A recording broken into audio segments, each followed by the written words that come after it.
All right, welcome back, Mr. Chika Okeojele. Let me just ask this, following some of the issues you raised concerning that section of the Code of Conduct, where you say that if it's admitted, then they don't need to proceed with the trial. But I thought, because many have also raised this particular point, they say that they thought that the Court of Appeal ruled in 2016 in Saraki and Federal Republic of Nigeria, saying that, look, that proviso in Section D of the CCB and CCT Act referred to by you cannot impede the filing of a charge before the CCT because the provisions of the CFRN has covered the field.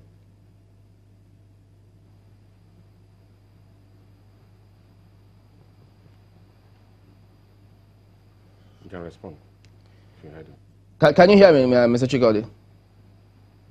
Please come again, please. I can't. All right, I'm just saying that there are those who are of the view that the Court of Appeal in Saraki versus Federal Republic of Nigeria ruled in 2016 that the provisions which you highlighted cannot impede the filing of that case because it's already been covered by the CFRN.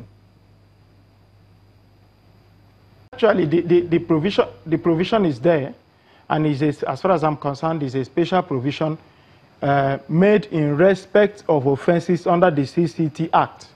So it is still there, it is still law. As far as I'm concerned, it is still good law. I get your point. It has not been amended. But what about what they say that there's a ruling in 2016 in Saraki and Federal Republic of Nigeria that it cannot impede the filing of a charge? Isn't that the case? No. But we are not saying that the trial should not commence. We are not saying that the trial should not commence. What we are saying is that the proper thing should be done. We are not saying that the trial of the CJN should not go ahead.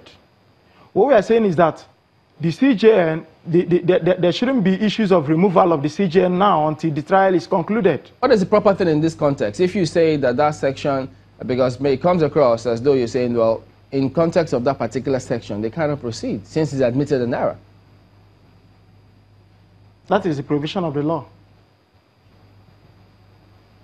So you're saying that they cannot... Of the law, and I'm unaware. You're unaware of Saraki versus FRN in 2016 ruling? I'm unaware of the particular ruling which says that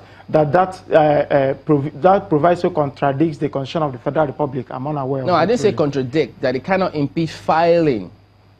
But because you say, yes, they can continue with that. So I'm just trying to get clarification of your point, your perspective, particularly on that matter. Yes, my opinion is that as far as that law, that proviso is still there, it is still good law. And the draftsman of that particular act, in their wisdom, know why they put that proviso there. So I don't think there's anything wrong with that proviso. It is still good law. There is no doubt it's a good law, but then there is also something you raised the other time, that whatever issue that is raised against the CJN or perhaps extended to any judicial officer should go straight to the NJC. But then there is a part of the law that set up the CCB that any case of infraction of any of the provisions of the CCB should be referred straight to the CCT. Are you aware of that one? Well, no matter what that provision is, the Constitution is very clear. The Constitution has made enormous provisions on how judicial officers will be appointed, removed, and disciplined. So the Constitution is very clear. So if the CCT Act makes any provision to the contrary, and of course we are aware that Section 1 sub 3 of the Constitution says that any law or any law which contravenes or is contrary to the provisions of the Constitution would to that extent be null and void. So I think what we should be looking at is the provisions of the Constitution as provided in Section 292 and then the third schedule, that is paragraph 23 of part 1 to the third schedule to the Constitution.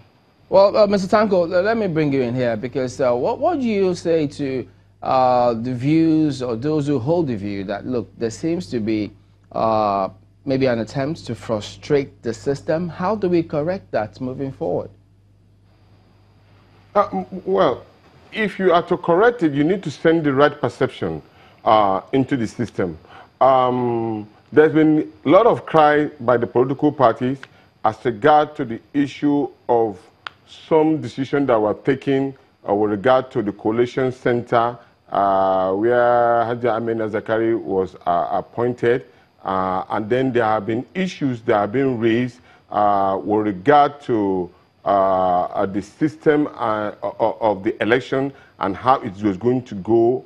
And then there have been issues being raised with regard to the issue of security at the polling station and who is to man and how it's being manned by the security agencies. Now there's an issue being raised with regard to the issue of legal aspect of it in case the election runs into litigation. Now, if the Nigerian people see that this, and then the opposition, of course, or the other political parties, that there is no clear move to be fair and show equity, justice for all in contesting this election, of course, that particular perception by the opposition and the political parties will be justified.